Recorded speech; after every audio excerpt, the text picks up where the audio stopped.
Қазақстанда қанша облыс бар? 17 облыс. Батыс Қазақстан облысының әкімшілік орталығы. Орал. Жердің серігі. Әлемдегі ең үлкен көл. Байкал. Каспий.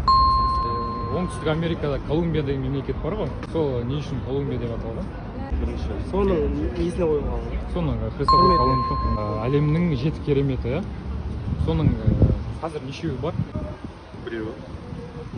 Пирамида. Так, Португалия қандай мемлекеттермен шектеседі құрлықта?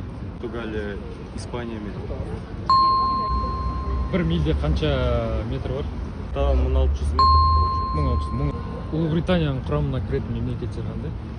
Шотландия, Уэльс, Англия. Және это Северная Ирландия. Ең үлкен арал. Пенарол.